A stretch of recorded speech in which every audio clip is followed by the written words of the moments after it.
Hey everyone, it's Movie Lover 120 here, and I'm here with a brand new movie review, and this is going to be for the fourth and final in the finale to the original Great Four of this franchise, and that is for none other than my second favorite film in the Friday the 13th series, Friday the 13th, the final chapter.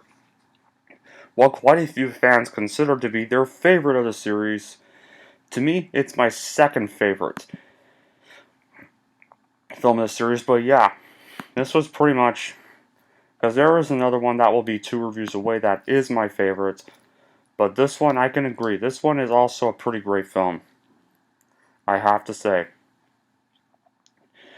This film was, this film was released in April 1984, and it was really badly received when it first came out.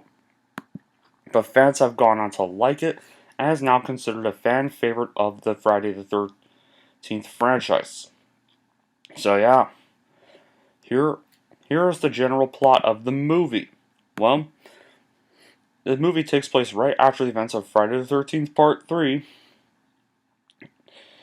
and Jason Voorhees is brought to a morgue, but he manages to escape and returns to Crystal Lake to continue his killing spree.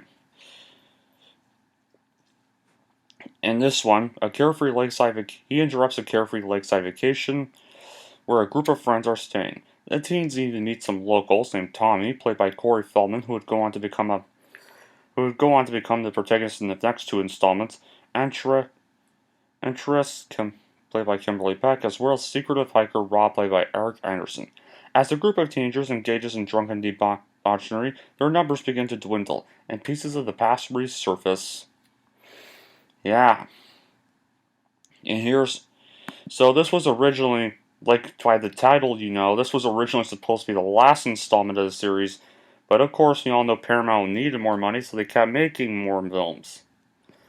After, just literally a year after this, so the title is kind of misleading. In a way, because it shouldn't really be called the final chapter, because maybe it was, or unless it was probably just supposed to be the final chapter for Jason Voorhees.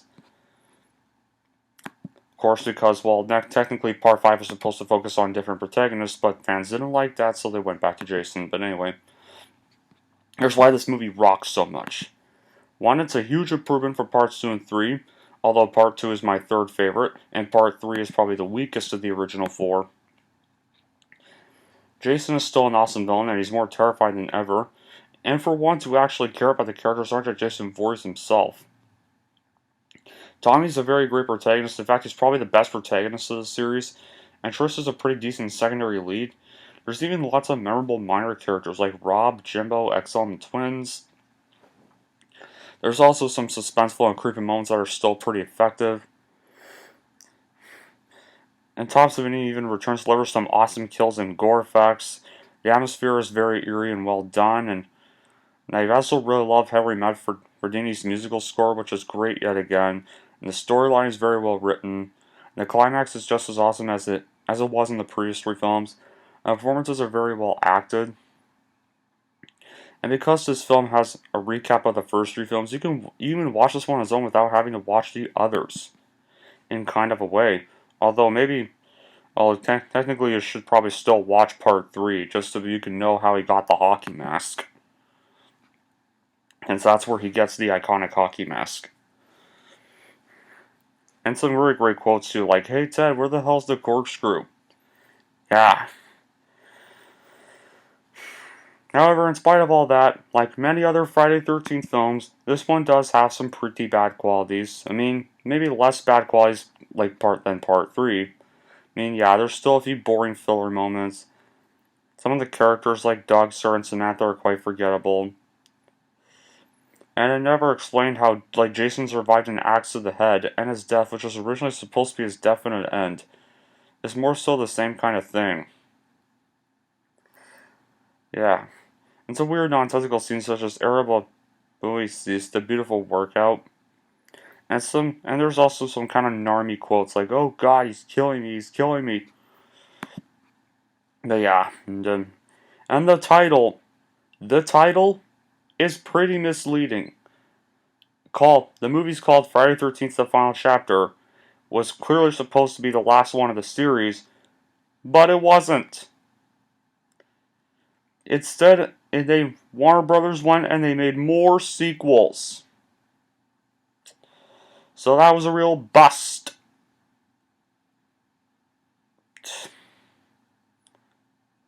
Yeah. Like, just a year after this movie, they went and made Friday the 13th Part 5 A New Beginning, which we're gonna get to next. Oh boy. Yeah, that's gonna be really fun. Now, but now if Friday the 13th did end here, I'd actually would like that, because most of the films we got after this movie, well, with the exception of Jason Lives and Freddy vs. Jason and the remake, were not really that good. No. Now that we've pretty much wrapped up the whole original four, we gotta move on to the mediocre other four. With one exception, that is, anyways. But, anyway, here's my recommendation. If you absolutely love Friday the 13th, like I do, and just love slashers in general, and want to keep watching this franchise, I definitely would give this movie a watch, and here's how I'm going to rank it. I am going to give Friday the 13th 4 a 9 out of 10. And with that, that pretty much wraps up my review for Friday the 13th Part 4, the final chapter. Well, the not final chapter anyways, because there's still more films to go. Yep. We all know what's next. Up next is probably the second worst of the series. And that will be, of course, Friday the 13th Part 5, A New Beginning. Boo! AKA the most boring Friday the 13th movie ever. Well, yeah. But anyway, that will be it for this review. Thank you all for watching. If you like this and want to see more, and don't forget to like, subscribe to Movie Lover 120.